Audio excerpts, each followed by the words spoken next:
Hello friends, beautiful ज़िंदगी में आपका स्वागत है। आज की कहानी है, क्या पत्नी को अंग प्रमाण पत्र देना पड़ेगा। आइए देखते हैं इस कहानी में क्या होता है।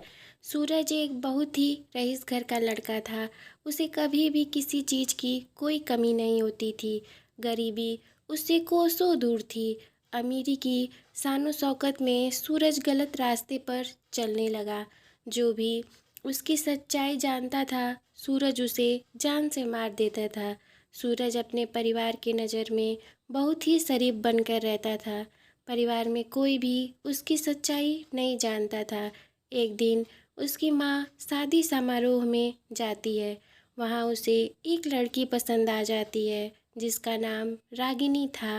रागिनी को देखकर वह बहुत खुश होती है, और हो भी क्यों ना, रागिनी थी ही इतनी सुंदर। सूरज की माँ रागिनी के पिता से शादी की बात चलाती है। रागिनी के पिता तुरंत ही मान गए। रागिनी के पिता बोलते हैं, बहन जी, हम बहुत ही खुश नसीब हैं जो हमारी बेटी का रिश्ता आपके घर से जुड़ रहा है। कुछ दिन बाद दोनों की धूमधाम से शादी हो जाती है।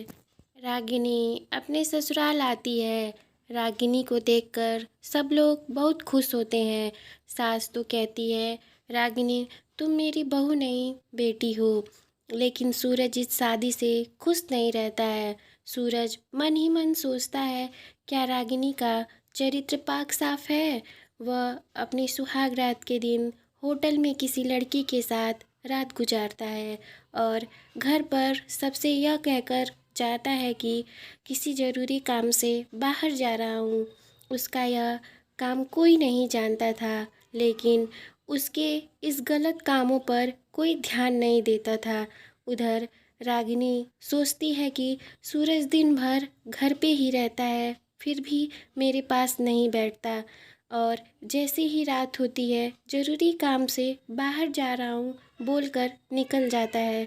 आखिर ये मेरे साथ ऐसा क्यों कर रहा है। रागिनी धीरे धीरे सूरज को चाहने लगती है। सबके सामने सूरज रागिनी के साथ बहुत अच्छे से रहता था।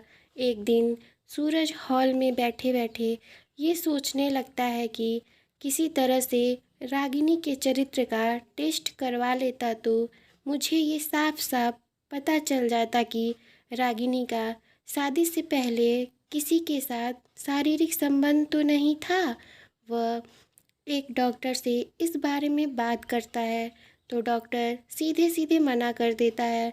सूरज पैसे का रूप दिखाकर धमकाने लगता है। डॉक्टर अपनी जान बचाने के लिए मान जाता है।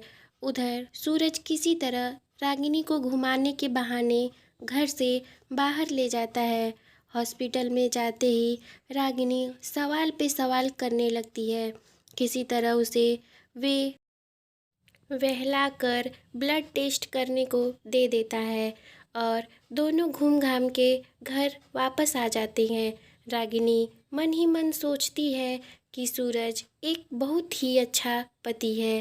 धीरे धीरे कुछ समय बीतने के बाद एक दिन सूरज के मोबाइल पर डॉक्टर का फ़ोन आता है। सूरज अपना मोबाइल रूम में ही छोड़कर माँ से मिलने नीचे चला जाता है। मोबाइल की घंटी बार बार बज रही थी। रागिनी सोचती है, लाओ मैं ही उठा लेती हूँ।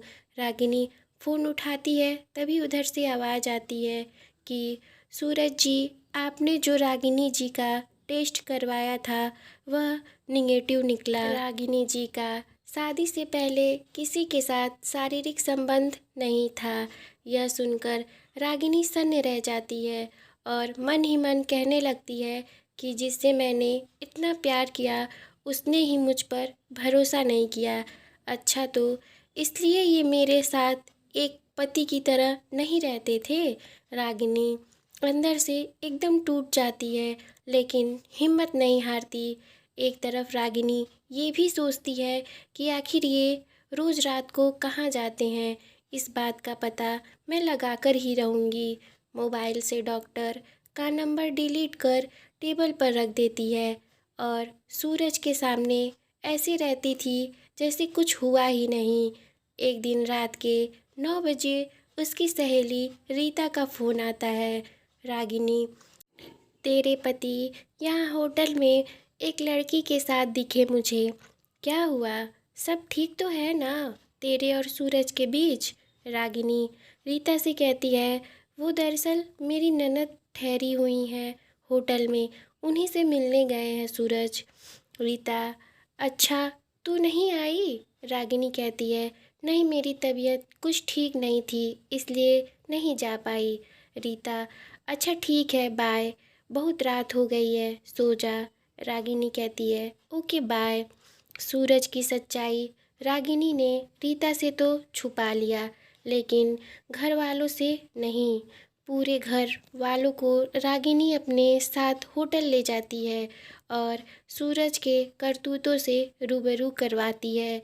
घर आकर रागिनी डॉक्टर की बात को भी घर वालों के सामने लाते हुए कहती है कि इस आदमी ने मेरी ज़िंदगी बर्बाद कर दी, इसकी शक्ल तक नहीं देखना चाहती हूँ मैं, मुझे इससे घिन सी आती है। कहते हुए बैग पैक कर रागिनी मायके चली जाती है और सूरज से हमेशा के लिए मुंह मोड़ लेती है। इधर सूरज को जब अपनी गलतियों का एहसास होता है तब तक बहुत देर हो चुकी होती है। रागिनी के माँ बाप रागिनी की कहीं और शादी करके उसका घर बसा देते हैं।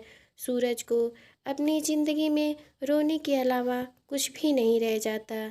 दोस्तों, आज की कहानी आपको कैसी लगी हमें कमेंट में ज़रूर बताइएगा। Thank you for watching. Please subscribe my channel. Bye bye friends.